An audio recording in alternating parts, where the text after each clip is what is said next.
Obviously it felt good to come out and play. I didn't think it would be as fluid as it was the first 20 minutes, and then I thought, you know, when they came back, that may be as important a time for us as any, because you have to respond. And I've said all along, this team's capable of going on 6 and 9-0 runs, and they did, and kind of separated the game back. When it got to 4, it was Rodney for one, Kellen for another, and now it's 10 within a matter of seconds. So that was a really good thing. Thought we played hard defensively. They do a lot of actions that make it difficult to guard. I thought their bigs got the better of us a little bit driving the ball, and we need to get better at that. But overall, I'm pleased because I thought this was going to be a bear before it was scheduled. Coach, talk about guarding the drivers. What caused your guys problems? Well, you've got, you know, when you have Eisenberger, Sampson, and Hamilton out there, and Beaumont drives, you're not getting any help. We're not leaving those guys. So you're on an island. And a lot of times our guys are good enough to guard on an island at that position. Kyle Can, Andrew Fromm, you know, those guys, Rose when he plays down there, those guys are good enough to guard. And Beaumont, to his credit, made plays and made it hard on us. I don't even know what he ended up with, but I felt like he and Hamilton were the two guys that were really pushing us because they kept getting inside of our defense. Talk about the job Rose did on Jack Eisenberg. Yeah, I mean, we're gonna put Rose on. You know, they're more statistically sound guys, and so Rose is gonna guard. If it's 5 that's their best player, or if it's the 2 that's their best player, or the 1 or the 3 or the 4, he's probably gonna start on it, and we'll figure everything else out from there. Kind of like Drew Stryker did a few years ago.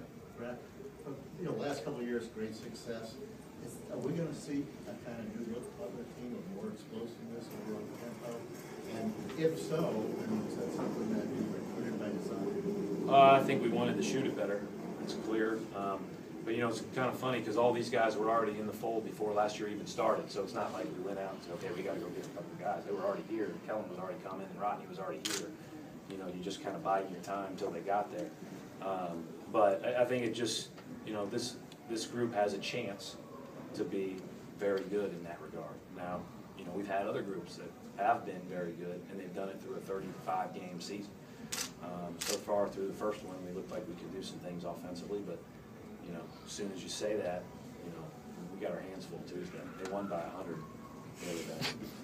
Like, literally. Didn't they win by 100?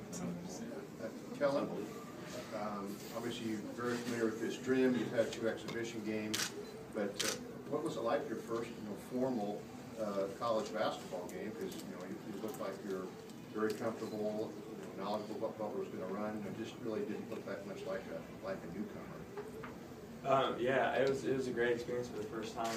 We went over a lot of their stuff prior to the game, so I had a good feel of what they were going to do, what they were going to try to do, and I knew Coach Stevens told us that they're an up-tempo team, so it was just nice to be in the Butler atmosphere.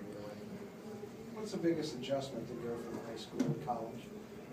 Just the mental side of it. You got to do a lot more thinking, like on defense. And just everyone's so much smarter, stronger, faster, so you just got to be able to adapt.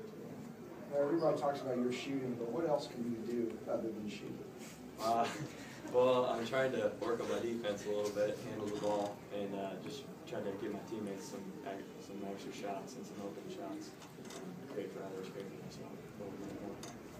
Coach, since they are a team that likes to run the floor a little bit more, how much did your made shots in the first half have to do with kind of slowing them down? Well, yeah, when you score, they don't. Well, now, when they score, most teams don't run as fast. When you score, they do run as fast. All week, when we scored, we didn't have to take the ball out, our second team, because by the time we take it out and get it up the floor, it would not simulate what they do. And so we just said, if you get it, go. And so all week we've been practicing against not even taking the ball out because of how quickly they get it up the floor. They're going to have a great year, and I really root for them, obviously because I'm on tie with Jack. But I also really like Matt. I think he's a really good coach, and I think, you know, I've been a big fan of the Davidson thing for a long time, and that's where he spent the majority of his career. Is there any explanation for Andrew Smith's calls today? Walk the fine line here. Yeah, I mean, he just didn't, you know, he never got into a rhythm because he was in foul trouble the whole day. You know, it's hard to play that way. But, you know, I thought he did what we asked him to do. And so, and he'll continue to do that.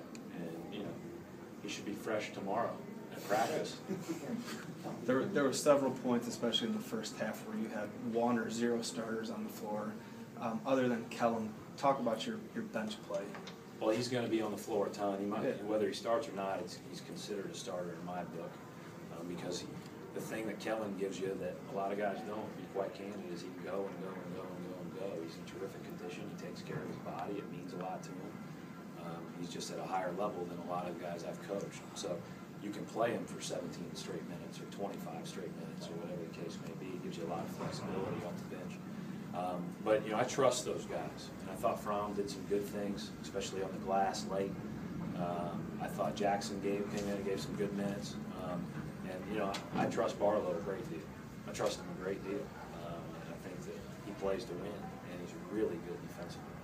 And so, you don't have to be, you have to be a great part of winning. And there's a lot of guys that can be that. But it has to make you feel good having, half your bench on the floor in the first half, and you guys are playing well, clicking. If you really go back and look at it, very rarely do we lose what we've done when Barlow's on the floor. So what you want to do is have your bench always be positive, or, against the very best of the best of the best. You want it to be even. And over the past 2 exhibition games and this game, I feel like we've been very good off the bench. Cam Woods is a big part of that, obviously, too. I consider Cam a lot like Kellen. I consider him a starter. Does Chase start in front of Kellen because of his experience defensively and just understanding the system and that sort of thing? Well, that's what, he's been here a long time, and he does a lot of really good things. And I like, and whoever starts doesn't really matter. I consider more to both be starters. They could both start. But I do like that when we sub in and out, when we're going through other team stuff, I think Chase is in his ear pretty regularly about, this is what I'm doing, watch me do it, and kind of learn that way. And I think that's a good way to learn. And, he's such a good teammate, it doesn't really matter to him. Mr. Clark have a green light? Green? Or Neon, man. Yeah, let that thing go. Now, he took a bad one late, but I'm just telling you, I'm not telling him, let it fly.